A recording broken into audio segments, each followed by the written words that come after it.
Welcome to Serial Killers with Ben Carter. I'm your host, Ben Carter. In the quiet rural expanse of Calaveras County, a place where the rugged beauty of nature meets the simple life of rural California, the air was disturbed by something sinister.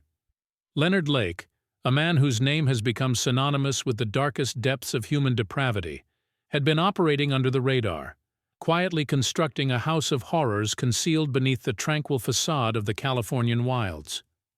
Born in San Francisco in 1945, Lake's early life was marked by unsettling behavior and disconcerting interests. His penchant for pornography and voyeurism, which began in his adolescence, would serve as a grim foreshadowing of the perverse obsessions that would later fuel his murderous exploits. Lake's insidious descent into criminality began to take shape in the 1980s, when he partnered with Charles Ng, a man who would become his accomplice in a series of horrifying crimes. Together they embarked on a gruesome crime spree that would span several years and claim the lives of an estimated 25 people. Lake's unnerving charm and manipulative nature allowed him to lure his victims into a false sense of security. People were drawn to his apparent charisma, oblivious to the danger lurking beneath the surface. He was a wolf in sheep's clothing, a predator hiding behind a mask of normalcy. The horrors that took place at Lake's remote cabin, a place he chillingly referred to as the Miranda Dungeon, remain some of the most disturbing episodes in American criminal history.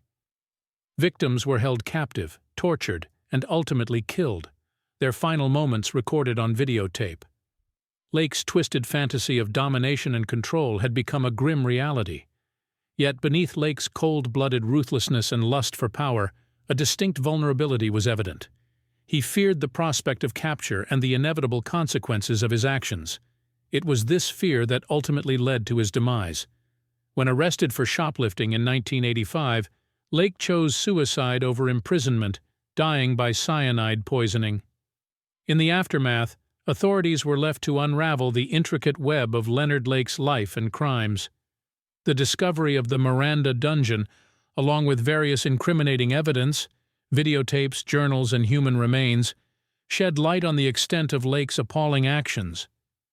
As we delve deeper into the life and crimes of Leonard Lake, we glimpse into the abyss of human depravity. It's a chilling reminder of what lies beneath the veneer of normalcy, a testament to the darkness that can dwell within the human soul. The story of Leonard Lake is not merely one of murder and manipulation, but a stark insight into the depths a human being can descend when consumed by their darkest desires. The backdrop of Leonard Lake's reign of terror was the quiet, rural town of Wilseyville, California. Nestled in the Sierra Nevada mountains, Wilseyville was a small, close-knit community, largely isolated from the rest of the world. Its residents, mainly small-scale farmers and retirees, enjoyed the tranquility and natural beauty of their surroundings, oblivious to the horror that was unfolding in their midst. The 1980s were a time of significant social upheaval in America. The economy was recovering from the severe recession of the early decade, and the Cold War was in its final anxious years.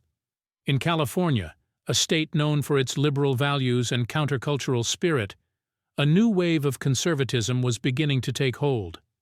Still, the crimes of Leonard Lake and Charles Ng existed in a realm far removed from the political and societal shifts of the time. They were not a reflection of any broader social trend, but rather the product of two profoundly disturbed individuals. Their crimes existed in a vacuum, isolated from the outside world, just like the secluded cabin where they carried out their horrific deeds. Lake's cabin, located deep in the woods of Wilseyville, was the epicenter of this nightmare. From the outside, it appeared to be a typical rural dwelling, a rustic facade nestled amidst the towering pines. But within its walls lay a secret chamber of horrors, the Miranda Dungeon. A hidden bunker, meticulously crafted and outfitted with a chilling assortment of tools and devices designed for the sole purpose of inflicting unimaginable pain and suffering. The social climate of Wilseyville during this time was characterized by a sense of community and trust. Neighbors knew each other well and would often leave their doors unlocked, a testament to the innocence and safety that once characterized this close-knit community.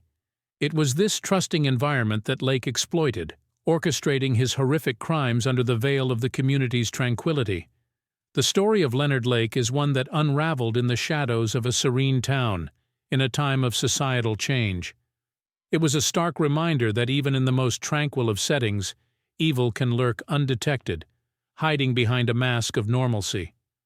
As the townspeople of Wilseyville would soon discover, their peaceful community had become the stage for one of the most horrific crime sprees in American history.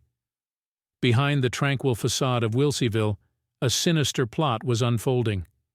Leonard Lake's list of victims began with those closest to him. Donald Lake, his own brother, was one of the first to disappear, vanishing without a trace. His connection to Lake was only revealed later, adding a chilling depth to the already horrifying narrative. Paul Cosner, a businessman from San Francisco, was the next known victim. In November of 1984, he went missing after meeting with a prospective buyer for his car.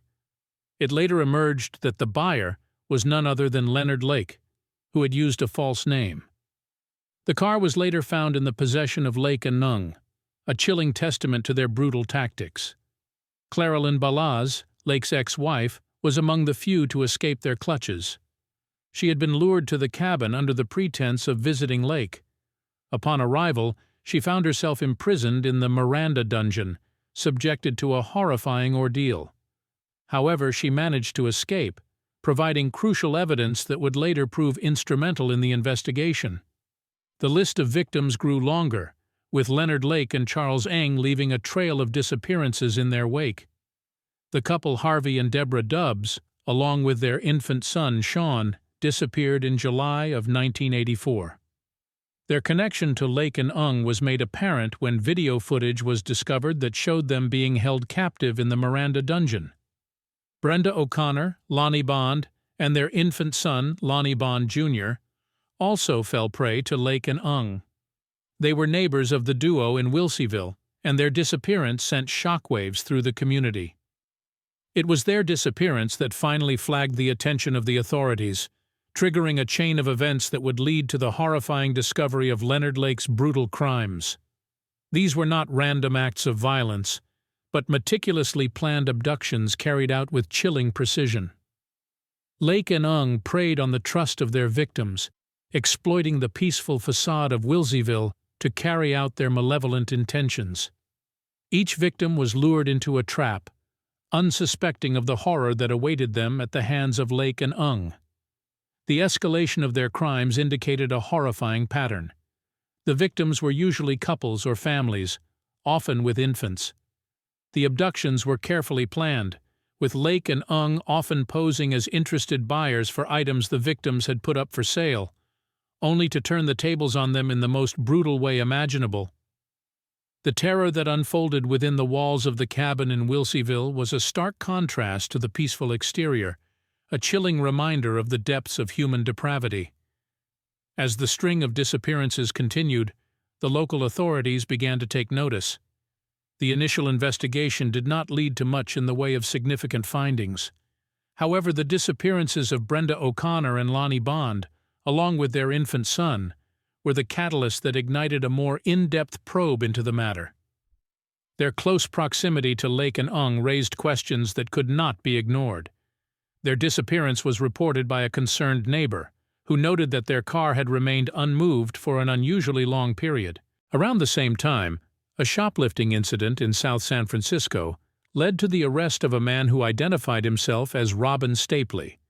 The suspect had attempted to steal a $75 vise from a hardware store.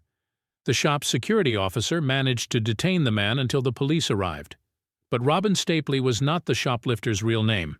It was an alias used by Leonard Lake. A search of Lake's car revealed a pistol with a silencer, a prohibited item in California. But it was the discovery of a blood-stained electric generator and a bullet-riddled ID card belonging to Paul Cosner, a car salesman who had gone missing months earlier, that raised alarm. As Lake was taken into custody, he swallowed a cyanide pill he had concealed in his shirt pocket. He fell into a coma and died 4 days later, taking his secrets with him to the grave. But the evidence found in his car was enough to secure a search warrant for his cabin in Wilseyville. What the authorities discovered there was beyond their most dreadful imaginings. The initial search of the property uncovered the charred and fragmented remains of at least 11 individuals. Further examination of the site revealed the Miranda dungeon, a soundproof cell where the victims were held captive and subjected to unimaginable horrors. Videotapes found at the cabin showed Lake and Ung torturing their captives, providing incontrovertible proof of their heinous crimes. Meanwhile, Charles Ung had fled to Canada. But the evidence against him was mounting. The videotapes found at the cabin, along with Balazs's testimony and the physical evidence recovered from the property, all pointed to his involvement. The hunt was on for Ung, as the full extent of the atrocities committed by him and Lake started to come to light. Charles Ung, born in Hong Kong in 1960, was no stranger to criminal behavior, even before his association with Leonard Lake. He had been expelled from several schools for theft and was eventually sent by his family to the United States for a fresh start. However, his criminal tendencies continued, and after a short stint in the Marines, he was dishonorably discharged for stealing weapons. A psychological evaluation during his time in the military had noted antisocial tendencies, a lack of remorse, and a propensity for deception, traits that would later contribute to his role as a serial killer. Meeting Leonard Lake was a turning point in Ung's life.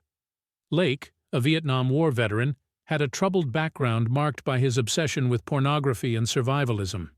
He had a fantasy of creating a bunker where he would keep sex slaves, whom he called M-ladies. Lake's disturbing vision resonated with Ung's own deviant inclinations, setting the stage for their gruesome partnership.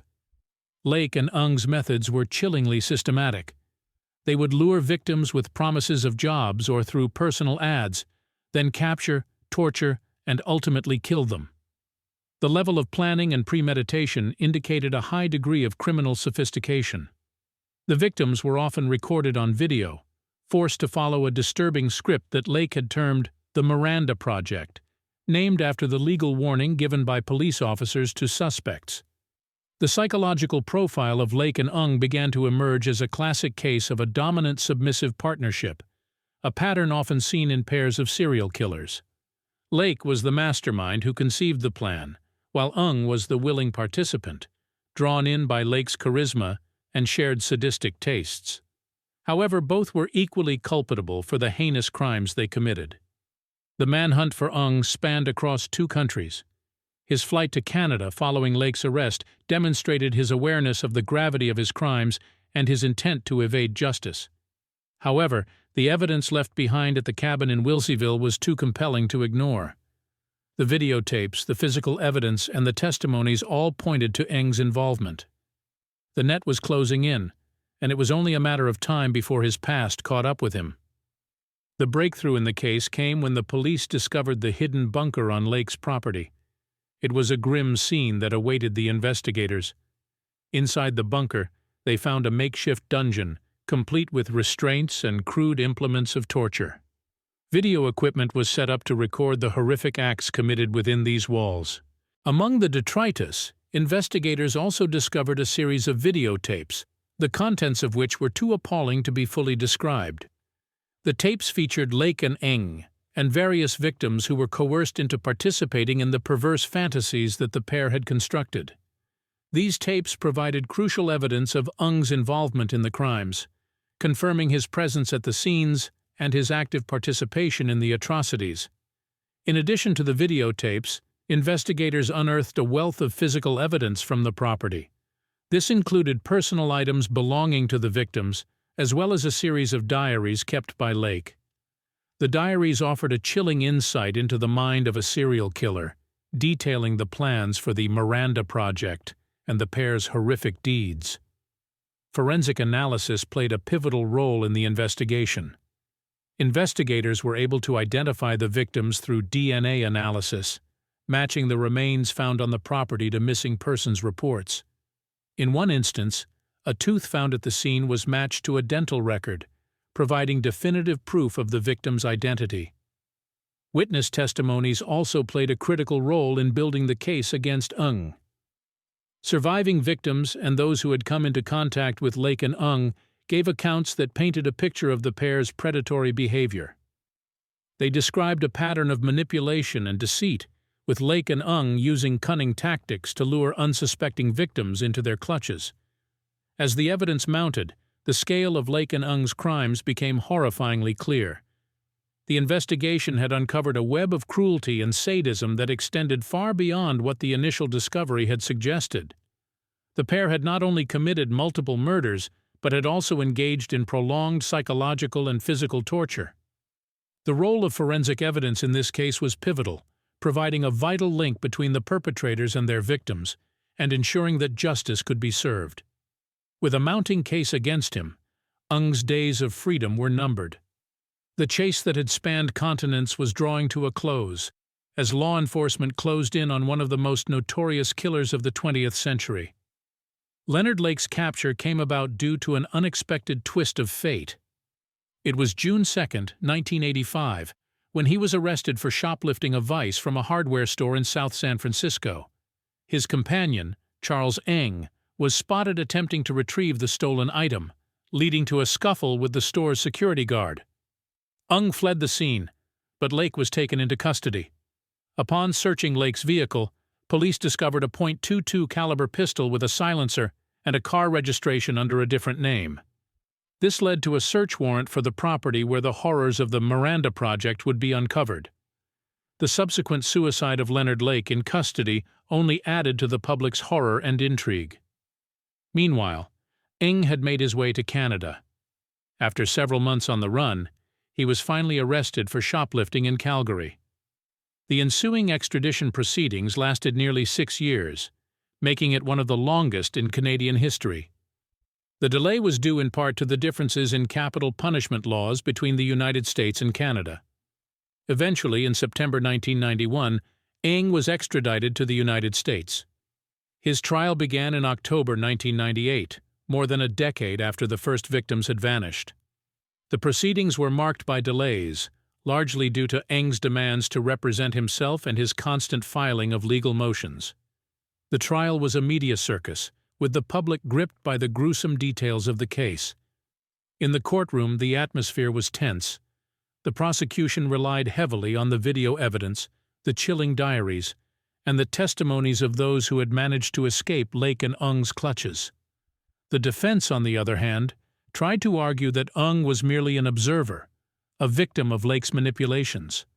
However, the evidence against him was overwhelming, and the jury was not swayed by the defense's arguments. Ung was found guilty of 11 of the 12 counts of murder for which he was charged. He was sentenced to death in 1999. The verdict was met with relief by the victims' families, who had waited years for justice. The public reaction was mixed.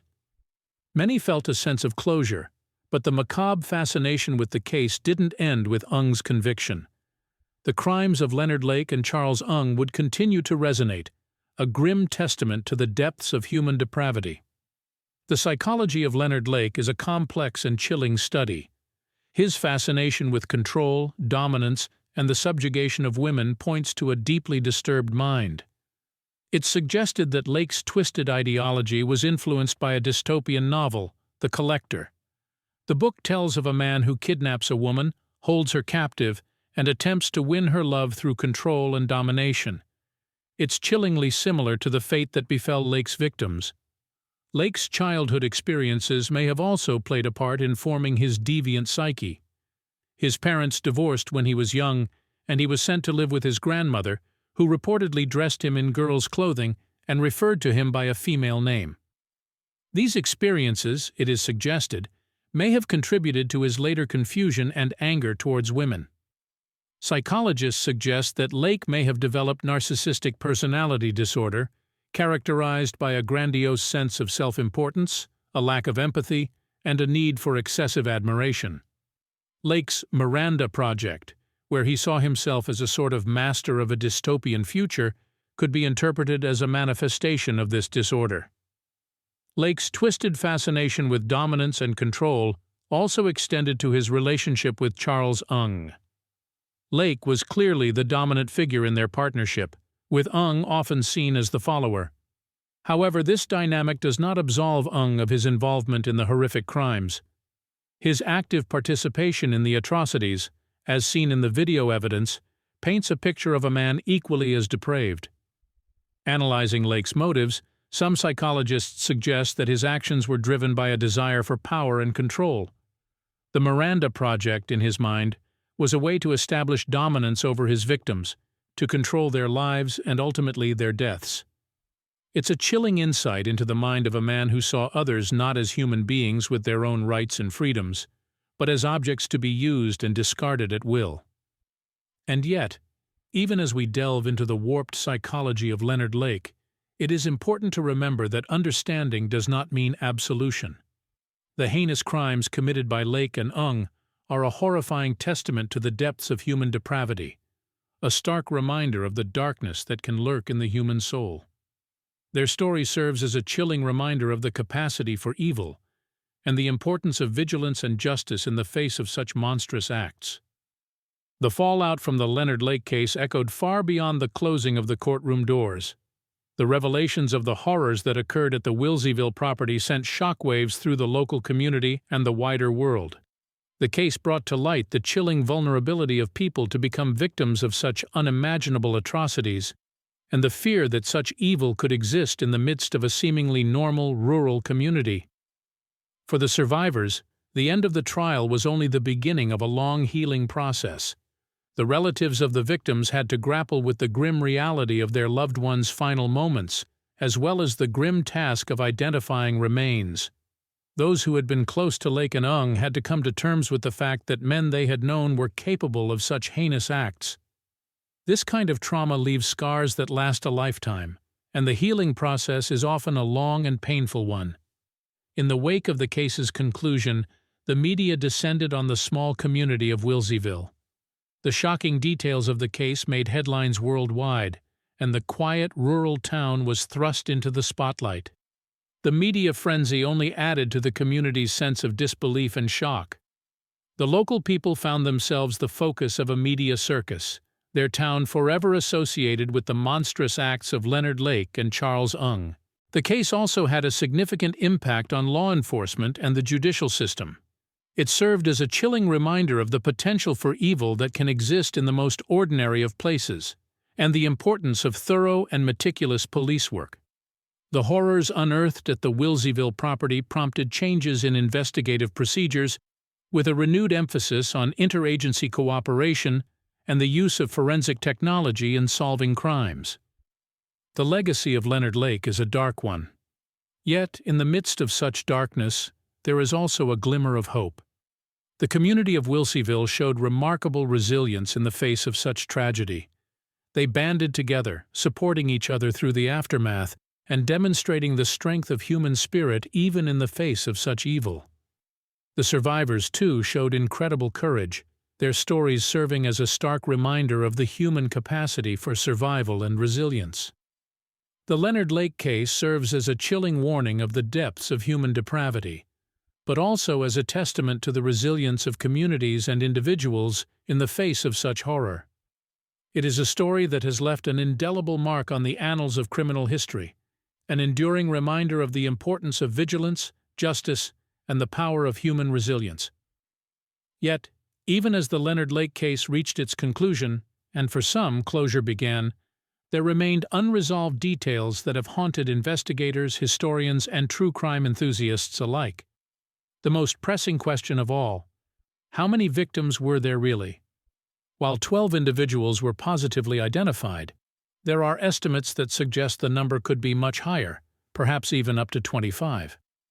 This uncertainty is due in part to the disturbingly efficient disposal methods employed by Lake and Ung.